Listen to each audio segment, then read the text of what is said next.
against the actual caliper, so it does slide in here along that. So I'm going to kind of stick lubrication along this whole edge on both sides, and then I'm going to stick a little bit here where our actual front of the caliper slides over the brake pad. So let me set you down again here real quick while I do this.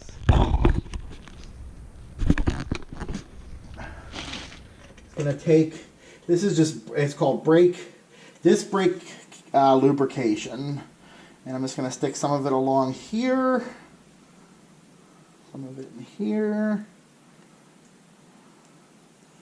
I know I'm not show. I'll show you before I install it here. So I'm just getting both sides.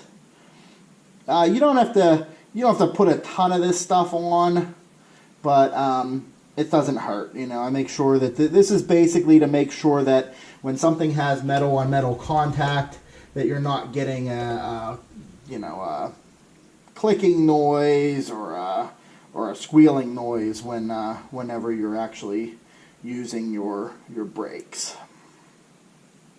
Okay, so I went ahead and I applied it here, and then again along both of the edges.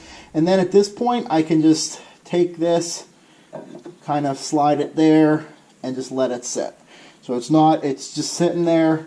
And at this point, I can grab my other pad, and again, driver's side, our squealer is over here on the left, and we know this is the back pad because we have this spring at the top that provides some tension when we put it all back together. Again, lubrication on the outside edges. On the back, lubrication here in the middle where our piston comes out and meets the pad. Go ahead here.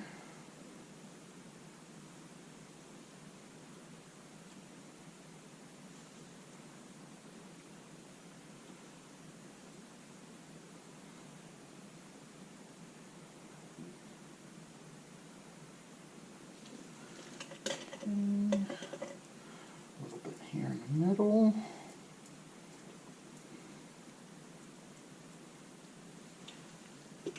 Okay. Again, middle around these edges, and then again we can do the same thing. We can just kind of bring this up here and slide it in so it's into place. Now at this point we're ready to take the caliper. Let me grab it here.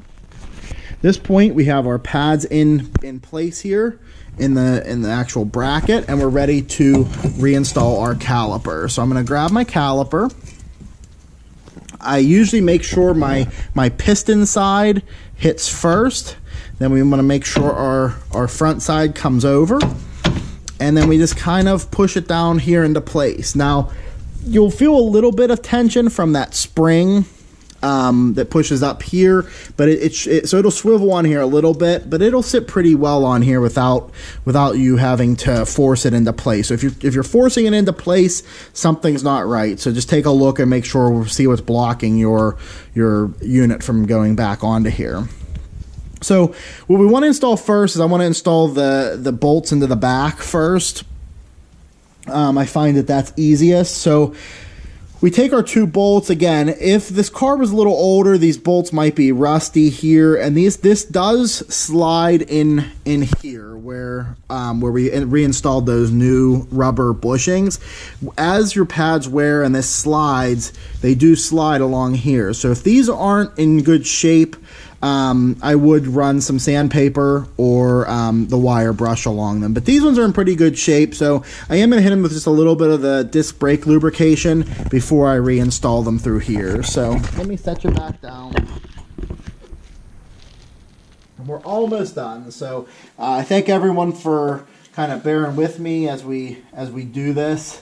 I know this isn't this would be a faster job if I wasn't trying to show you all the details. But I want to make sure that I don't leave anything out, and that this hopefully will help a lot of you out when you're doing your brakes. So I lubricated this one. I'm going to stick this one in without showing you a close-up, and I'll show you a close-up of the other one before I stick it in.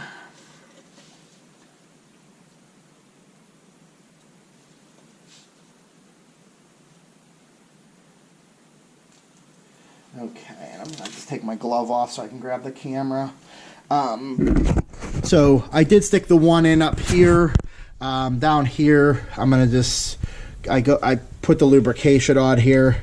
I just have to stick it kind of in the back here, and you just kind of have to push it a little bit, play around with it until it comes through, until you see it poking through here. And when you see it poking through here, you know that you're close. These are a little tricky to start by hand. A lot of times, you know, with bolts, you want to, people say, oh, start them by hand, start them by hand. These ones are a little tricky, so I do typically start them with the ratchet, but I'm just careful, and if it feels like it's binding up, I stop. So I'm gonna go ahead and get my 6-point on here, make sure it's in Tighten mode. I'm gonna start here at the top first, and I just kind of,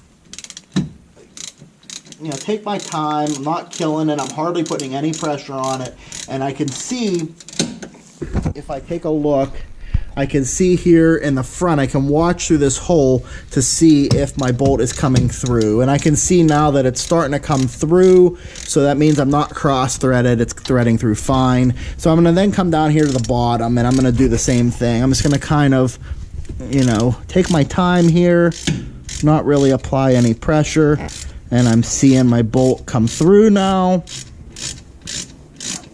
I can actually see that I lubricated this also well, if this is actually spinning a little bit as well, which is fine. It's not going to hurt anything. It's not going to come out of there once it's all together. These bolts, you don't have to kill quite as much, so I'm going to tighten that one there. Come up here.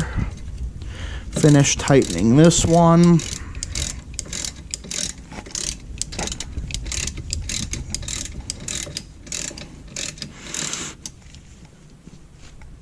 Okay, and then I'll just come back down here, and again, just make sure this one's snug, which it is. Make sure this one's snug, which it is.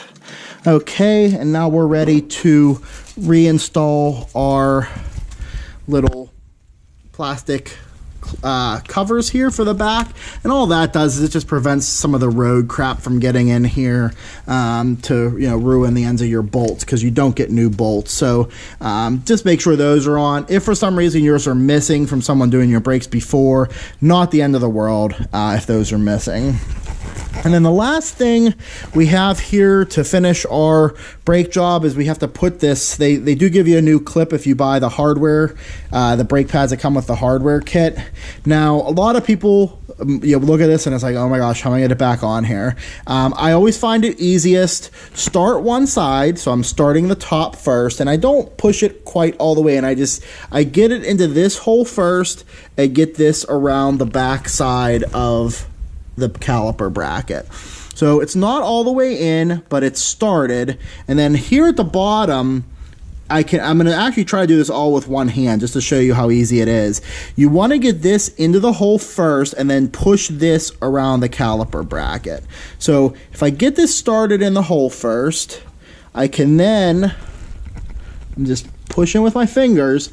I got that started in the hole first, pushed. As I was pushing that, I keep holding that against there, I just took my pointer finger and I flipped this around the end of the caliper bracket. We can see it's now on this side. And now I could just kind of push this down.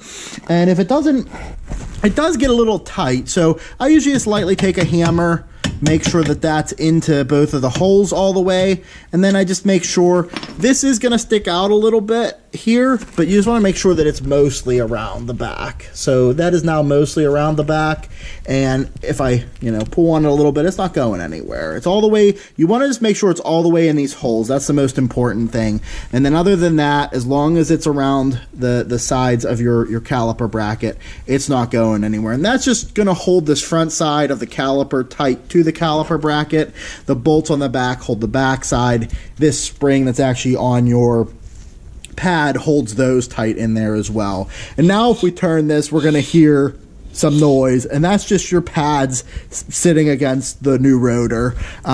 Once you get back in the car, the things you just want to remember is before you drive, before you even turn it on, I like to pump the pedal up a couple times. That's going to reset your piston back to where it needs to be, make everything tight, and then you're good to drive. So at this point, I'm going to wrap the video up because we've already gone probably about twice as long as I had wanted to. Just wanted to make sure I gave you guys enough detail on this. Really all we have left to do is clean up all of our tools and then reinstall the wheel, reinstall the lug nuts. And I like to torque the lug nuts on most vehicles, cars. I like to torque them to about 95 to 100 foot-pounds. So I do have the torque wrench to do that.